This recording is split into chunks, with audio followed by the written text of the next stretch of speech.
अब संत समझाते हैं भटकते भटकते, एक कभी पशु बना, पक्षी बना, कीड़ा मकोड़ा बना, कभी देवलोक में देवता बना। अब सब यूनियाँ भटक करके आपको ये हीरा जन्म मिला है, कंचनी काया मिली है, नर्तन पांच तत्व काया, जिसको देवता भी कहते हैं, सब देवताओं को राजा भी कहता है कि हमें मनुष्य तन मिले, इच्छा करता है। ऐसी काया एक बार मिलती है 4 युगों में, और इसमें हमें दोबारा ये फिर अगर भजन नहीं किया तो दोबारा मनुष्य तन नहीं मिले। बालक तरुण बुढ़ापो भी तो अजऊ राम ना गावे, 84 फेरे नर तन पायो, चाम सोवनी जावे। बालकपन, ये बालकपन अभी तो हम बच्चा हैं, ये बालकपन में सारी श्वासें निकाल दी, जवानी में भी सारी श्वासें निकाल दी। बहुत से कहते हैं देखो हम अब थोड़े दिनों बाद भजन करेंगे, जब हम बच्चों की सेवा, हमारे सियाने हो जाएंगे, जरा होशियार हो जाएंगे, तब भजन करेंगे। तो जवानी भी खो दी, अब बुढ़ापा आया, फिर सिर हालने लगा। देखो ये तरह तरह के रोग ग्रसित हो गए, तब भी ये श्वासों का ध्यान नहीं दिया, बुढ़ापा भी बीत गया और राम नाम का इस श्वास में भजन नहीं किया। तो 84 फिर करके तो नर्तन मिला, और इसमें भी राम नाम का श्वास में भजन नहीं किया, तो फिर हमें पछताना होगा। कब? इसी कायम पछताएंगे, क्यों? रोग काटने वाले को याद नहीं किया, कभी श्वास में भजन नहीं किया राम नाम का, तो हमें एक दिन रोग लगेगा, नकेल पड़े। असंभव है कि हमें कर्मों का रोग है, कर्म या तो काटो या भरो, इसे जो कर्म किए भरना पड़ेगा। तो इसीलिए महाराज कहते हैं नरतन खेत नाम कल निपजे, मोती पुल का बाया, निपजा साध साख फल फूली, बरगाडा घर लाया। ये नर्तन खेत आपको मिला हुआ है, ये नर्तन खेत काय के लिए दिया है, ये काय के ऊपर टिका हुआ है, श्वास के ऊपर। ये खेत अभी खत्म हो जाएगा जब श्वास निकल जाए, चेतन निकल जाए। अब उस श्वास के ऊपर टिका हुआ है, इस खेत को सुरक्षित रखने के लिए जब तक हम श्वास रूपी पूंजी में इस राम नाम कण को नहीं बखेरेंगे, तब तक ये सुरक्षित नहीं रहेगी। कितना भी उपाय करें, कुछ भी करें, रात दिन एक कर्मों का रोग है, नहीं कटेगा। तो इसीलिए महाराज कहते हैं जैसे किसी ने अभी कार्तिक में अगर कण खेती में नहीं डाला तो ये बैसाख में क्या काटे, जब उसने कण डाला ही नहीं खेती में। इस श्वास रूपी एक राम नाम को उस श्वास रूपी पूंजी में भजन नहीं किया, तो ये हमें दुख भोगना पड़ेगा, नर्तन नहीं मिलेगा। फिर 84 में काया चली जाएगी, यहाँ भी दुख भोगेगी। आज अषाढ़ चाम सोवनी, समझ बीज नहीं भायो, अंत काल कार्तिक को करसो, भजन बिना पछतायो। सब समझाते हैं अगर आषाढ़ में हमने धान की रुपाई नहीं की, तो ऐसी ये रुपाई ना करने पर हम कार्तिक में गाड़ियों भर करके नहीं लाए, जब रुपाई की ही नहीं। तो ऐसे ही हमने इस मनुष्य तन में आकर के एक एक श्वास जो हमें कीमती दी है, जिसके ऊपर एक खेत टिका हुआ है, एक काया टिकी हुई है, उस श्वास में राम नाम का सेवन एक कण नहीं बखेरा, तो हमें अगले जन्म में फिर पछताना, यही पछताएगा, अगले जन्म तो बाद ही बात। कब पछताएगा? जब शरीर को रोग लगते हैं, तरह तरह से हानियां आती हैं, तब पछताता है। स्वस्थ काया में तो जो हंस हंस के कर्म बंधन करेगा, और जब दुख भोगेगा तब पछताएगा। फिर हाय करेगा मैंने, फिर ये नहीं कहेगा, फिर भगवान को दोष देगा, भगवान ने बड़ा बुरा किया, जबकि वो किसी के साथ में बुरा नहीं करते। तो महाराज कहते जहाज फटा जल था नया वे आव फटा नहीं थूड़ा, अंत काल ऐसी विधि बरते से नर भक्ति बिहूड़ा।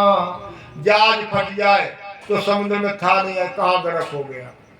ऐसे ही बादल फट जाते, प्रलय मचा देते हैं। ऐसे ही हम अगर भजन नहीं करेंगे मनुष्य तन में, श्वास रूपी पूंजी में राम नाम का, तो ये श्वास निकलने पर इसकी था नहीं 43,20,000 वर्ष नरक होगी, पशुपंथी कीट मकोड़ा, मनुष्य तन नहीं मिले। देख दूत मानव पछताणा अंत काल अवयायो, सुकरत किया न राम समालु गर्व कौल बिसरायो।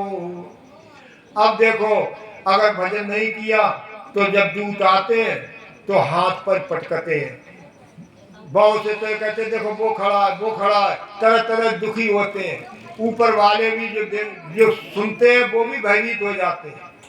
और भजन करोगे तब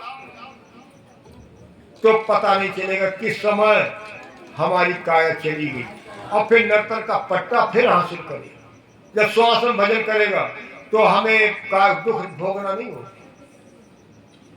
तो इसीलिए जब वो भजन नहीं करेगा तो उसे बाद में पछताएगा, तरह तरह से हाथ तोबा करेगा कि गर्भ में कौल करके आए, क्या कौल करके आए वहां कि मैं तेरा निमष मात्र एक श्वास खाली नहीं जाने दूंगा, राम नाम का भजन करूं, और यहाँ आकर के सब भूल गए। गर्भवास 9 मास लग किण राखो बिलमाय, और पीछे सुखराम कह कि कहो तू जा। 9 महीना गर्भ में रक्षा उसने परमात्मा ने की, उस गुरु ने की, उस चेतन ने की। और देखो आकर के बाहर आए तो उसके 1000 बाप हो गए। उस चेतन को भजन ना करके जहां तक सर पर तकलीफ आती। तो इसीलिए धर्म राय जवले को मांगे किया कौला चितारे, लीला पाँव करे मुँह कालू सिर पर मुग धर मारे। धर्मराज लेखा किसका मांगेगा? इसका नहीं मांगे, मैंने इतने कोठी बना करके तैयार कर दी है, या हमारे इतने करोड़ बैंक बैलेंस है, इसका हिसाब नहीं मांगेगा। ये तो इसके अलेखे में है। ये तो सब हमारी औलाद आगे से औलाद सारे सुख भोगेगी, बांट लेगी, लेकिन वो हिसाब किसका मांगेगा? जो उसने 76,77 को पूंजी दी है 100 साल के लिए, ये श्वास रूपी, उसका हिसाब मांगेगा। और जब भजन किया नहीं तो लीला पाँव करे मुँह कालो सिर पर मुकदर मारे। लीला पाँव किसका करेगा? किसी की कोई गलती करता है गांव समाज में तो पहले पंचायत होती तो मुंह काला करके फिराते थे पूरे गांव में, है मुंह काला करके फिराते थे। और यहाँ वो मुंह काला काहे से करेगा? जितना इस शरीर को दुख दे, देखो दुनिया हंसेगी, ये पूरा गांव हंसेगा। जिस पर दुख पड़ता है उसको सामने पर नहीं कहे तो पीछे 50 गाली भी देंगे, देखो तूने कोई कसर बाकी नहीं रखी इसमें।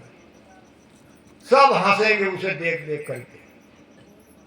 सामने पे तो जरूर कहेंगे कि अरे भाई बहुत दुखी है, तब भी वो उनकी अंतरात्मा हंसी मनाएगी। तो महाराज कहते हैं जितना दुख दे इसका या क्यों कर्मों का रोग है। हंस हंस किया न छूटे रोया किया कबाड़ा हाथा, घड़ी घड़ी दम दम का लेखा चित्र गुप्त का खाता। जो हंस हंस के कर्म बंधन किए, हंस हंस के जब स्वस्थ काया होती है, बहुत से तो ये कहते हैं स्वस्थ काया में भगवान है कहाँ? भगवान है कहाँ? मुंह पर कह देते हैं भगवान है कहाँ? और वही जब भगवान को कहता है कहाँ है, जब दुख पड़ता है तो भाई हाय राम कहता है, हा भगवान, हा भगवान, तो कहाँ है भगवान। तो हंस हंस के कर्म बंधन किए। देखो ये काया कैसी है, कंचन काया हीरा जन्म, कंचन भांजन विषभरा, सो मेरे किस काम, और दरिया बासन सो भरा, जामे अमृत राम। एक कंचन घड़ा है और उसमें जहर भर दो, किस काम का, वो छुएगा जहर को, घड़ा को। और जिसमें राम नाम, जिसमें अमृत भरा है, वो छुएगा, चुरा करके ले जाए। तो ऐसे ही सब समझाते हैं कि ये जो हंस हंस के हमने कर्म बंधन किए स्वस्थ काया में, ये अहिम भाव में, तन के अहिम में, धन के अहिम में, ज्ञान के अहिम में, तो वो रोने से भी नहीं छूटे। देखो ये होशियारी हम दिखाते हैं, होशियारी नहीं, एक दिन रोना पड़े। मत से ही सूर कौओ बुध ज्ञानी, कोलू चलनी चीच और बागल मत जानी। इजगर समान भूत पितर मत होई, और बंदर मत गत छाण मूठ छूटे नहीं कोई।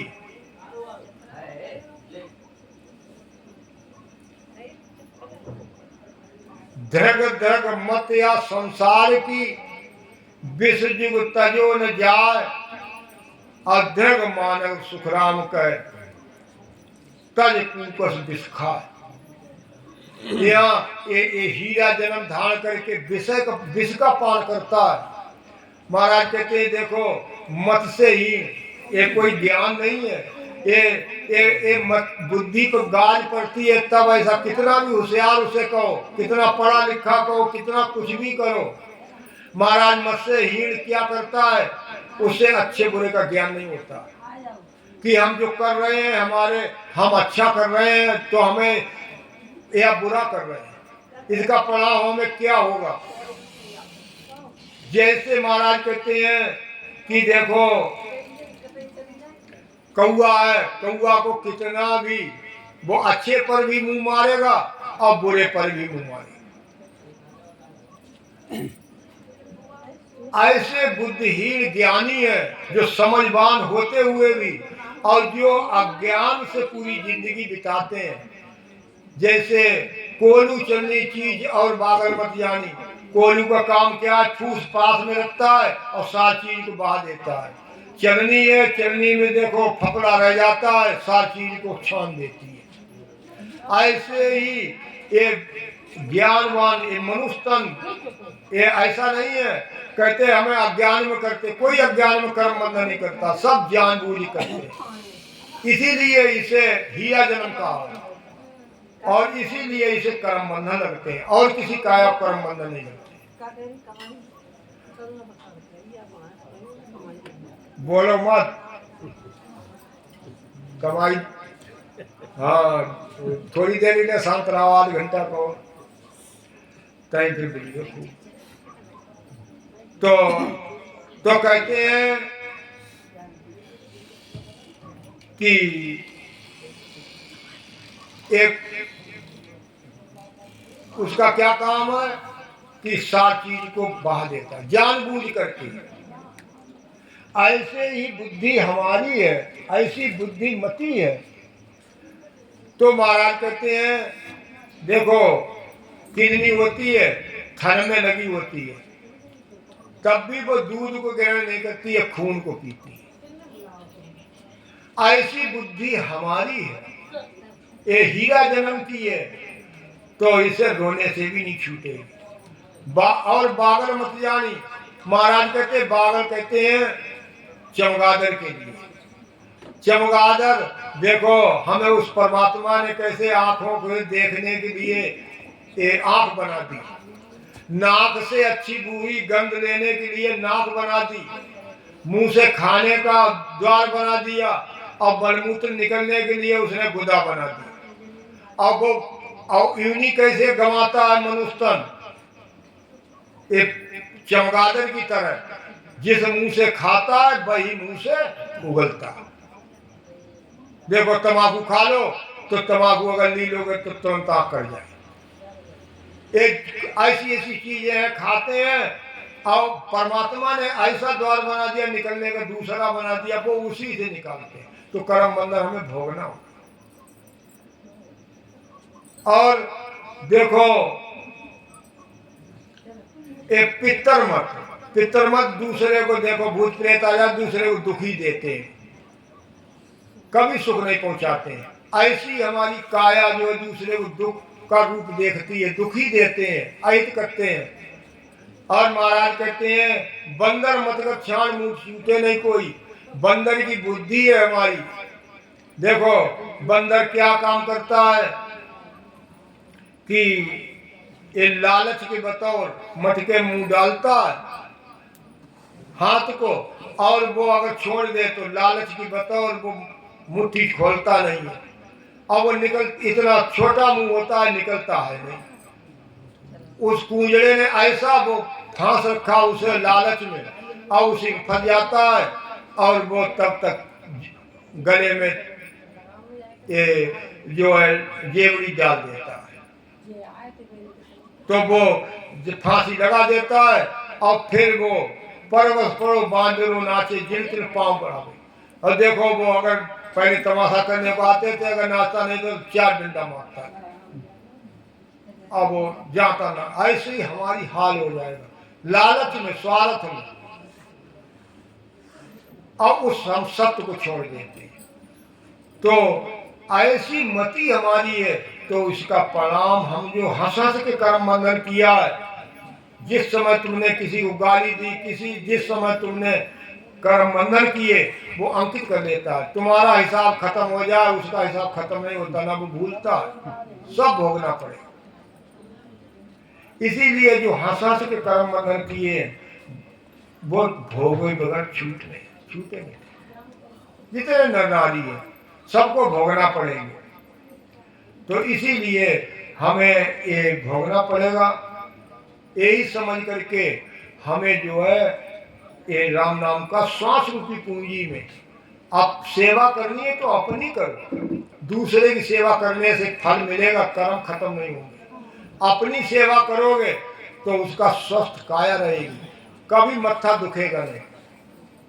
और जो ब्रह्म भक्ति करके देख ले, अगर कितना भी नरक भोग रहा हो, कितना भी रोगीला हो, तब भी वो एक हफ्ते में सही हो जाए। ये उसकी गुरु भक्ति की गारंटी। तो इसीलिए यदि वो भेद से भजन करने लगे तब भेद मिल जाए। देखो राजा जनक ने कितने गुरु बना करके छोड़ दिए, सबको बंदी बनाते गए। और जब अष्टावक्र गए, उनके पिता बंदी हो गए, तो अष्टावक्र कहने लगे जाकर के, अरे राजा तुमने चमारों की सभा इकट्ठी कर ली। तो अब वो सारे मोटे टाटे थे, जितने महात्मा थे, सब बंदी थे, वो सब खड़े हो गए। बोले कि देव इन्होंने चमारों के, राजा आप भी तो सभा में बैठे हुए, आप भी चमार हो गए। सब नाराज हो गए। बोले कि देखो महाराज इन्हें कुछ तो बताओ। राजा कहने लगे, बोले क्या बताएं राजा, इन्हें चमड़े की पहचान है, ज्ञान की पहचान नहीं, इसीलिए मैंने चमार बताया सब। तो देखो अष्टावक्र से ब्रह्म का भेद विदेह कहे जाते।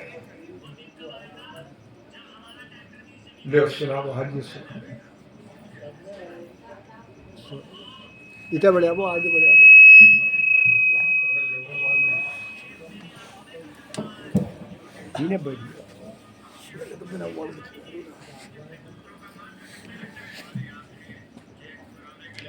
जगी रहेगी तुम्हारी सामान या दबा दो, इसमें गद्दा भी नीचे दबा दो।